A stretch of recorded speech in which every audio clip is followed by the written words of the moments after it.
Thank you again for being here. We'll start with Mr. Mark Hicks and Chris Plano. Starting off with Mark, if you could just tell us a little bit about yourself, your educational background, how many years you've been working with your company or in the business field, and the career path that led you to your current position. Okay. It's a pleasure to be here today, and thank all of you for coming out here. I have medical supply stores, and if you've driven through a town, usually in the downtown area, and you see a store with hospital bed, a wheelchair, things like that, that's basically what we have. We have a brick and mortar store for people to come into, and then we have contracts with insurance companies or hospitals to provide equipment to people in their home. And we also have an internet presence where we sell our product on the internet. Our industry has changed dramatically over the last year, let alone the last 5 years or 10 years. You heard about my educational background. I went to school here, but before I went to school here, I went to Loma Linda University, and I became a respiratory therapist. I worked in a hospital. At that time, respiratory therapy was fairly new. There wasn't anybody over 40 years old working there. You didn't see a strong career path in staying in that business. The people that you saw excelling in hospitals went onto hospital administration. So, working in the department, you'd see somebody coming in a suit, selling some product, and you thought, and they go to lunch, and you'd say, well, I could probably do that. I could probably dress up in a suit and take somebody to lunch, and then maybe I'll move on in my career and get another degree and work in business. So I got a degree in business, and it was mostly to try to get a better job at the hospital or get a job outside of the hospital.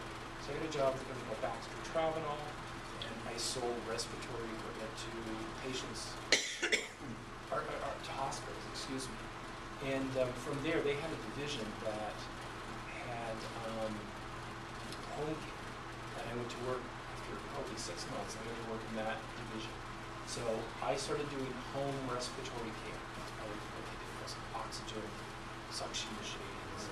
They didn't have CPAP in those days. You guys probably don't know what any of these are, but various products for patients that are real popular now.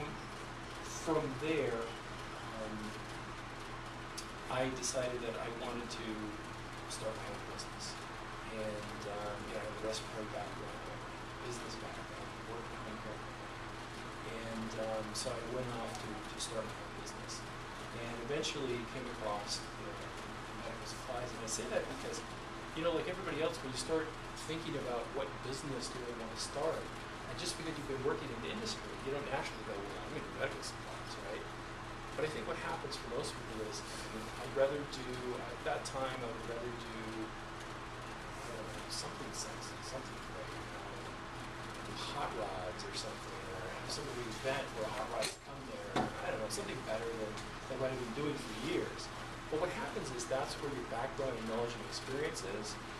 So I stuck with what I knew. I had the contacts in the industry. I knew those products. It was a difficult industry to get into. There were barriers to entry, some even more now. So it made sense. I moved on to medical supplies and began to grow that, and eventually started the stores. So that's what led me to owning medical supply stores. At no point did I start out in my career and say, I'm gonna have a bunch of medical supply stores, and we're going to, provide equipment to patients in the home, and we're going to do the things that we do today. When I started out, I thought, hey, I'd like to work in a hospital because my dad worked for some companies that did engineering, and they'd have these projects, and then they'd be out of a job, they'd be looking for a job. So I went into security, right? Inside hospitals, they're never going to lay people off, they're never going to close. Obviously they do now, right? But in those days, that seemed pretty secure. It kind of headed me towards I wanted to help people. It kind of headed me toward respiratory therapy. And then when I got there, I realized that, there's something more I wanted to do. Went on, got some more education, and then ended up doing this. So that's what led me to the path today here with this Chris? So, well, thank you for having me, and it's a pleasure to be here. My name is Chris Paramo. I am a ULB undergraduate in accounting. So I, came here and spent some time here and graduated with a BS in accounting. Right when I left University of Learn, I was very fortunate, and I went to go work for British Petroleum. Okay, this was before the platform fell, so. Went to go work for BP. It was a great, dynamic organization. Met a lot of great people there. I went in to work there as an exchange accountant doing various accounting functions for traders. And then about a year, they eliminated my position and I was able to apply for a new position in risk management. So I was working for a trader who used to trade various oil commodities, primarily dark oil. So it was a very exciting time. This is when oil was getting up to be about $100 per barrel. And worked in there and was kind of in their middle of management, doing some hedging, working with financial derivatives. Then all of a sudden, they decided to kind of change the model, and they were going to get rid of the hedging functions and our mark-to-market pricing. So I kind of read the writing on the wall, and I said, what, I better go back to school. So I came back to University of Laverne to get my MBA. And as I was doing that, I was applying, and I used a staffing agency to help me land an opportunity in Diamond Bar for a private healthcare group called QTC Management. I don't know if you're familiar with them.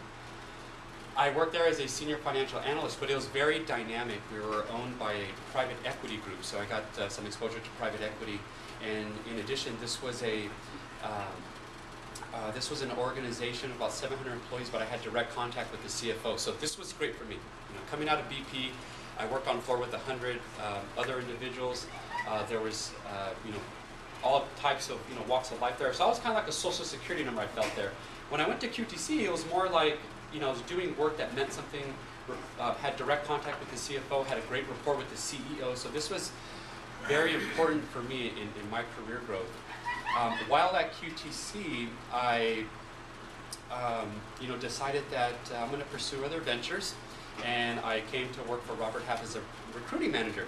So I came out of the practitioner side onto the recruiting side, and this is really helping me see the whole, finance and accounting, from a different set of lenses, what you might say. And so that's what I'm doing there now. I find it very rewarding. I definitely like helping people. There's three important things in life. There's your family, religion, and then there's your career. And to be a part of somebody's, to have an impact on somebody, landing a job is very rewarding, especially when we get that offer. That's like, for me, it's very exciting to make that phone call to the candidate after they interviewed about 3 times and they're nervous, they're not working, I need a job, and say, guess what, we got an offer. And that's very exciting. It's very rewarding. I find a lot of intrinsic value with that. And I get to meet a lot of great folks such as you, and I go out and meet the client side, and I also meet the candidate side, and everybody in between. So. We'll have Mr. Alexander Kramer just briefly answer. Hi, everybody is a grad student here, right? Okay. My name is Alexander Kramer. I'm the Vice President of Finance and Accounting for Venture Strategies Innovations, but we like to call it VSI because everybody thinks we're an investment capital markets firm. So it's bad branding, which we're going to change. But I'm in charge of human resources, financial services, accounting services, risk management, and I'm part of the senior management team. VSI is a nonprofit that operates in 14 countries overseas. We focus on maternal health and pharmaceutical companies. The number 1 cause of death among women overseas is bleeding after birth, postpartum hemorrhage. And it's the equivalent of 2 jumbo jets crashing every day full of mommies. And there's a 30-cent pill that can cure that. So that's what we're focused on. And from a career track, as Dean Hilo, did I pronounce this Hilo? Mentioned earlier, I come out of both the corporate and multinational side. I ran Honda's Worldwide Trade Finance Group for a while, and worked for another smaller company called Fiat during their mergers and acquisitions of Case and New Holland. So that's the corporate side, all international.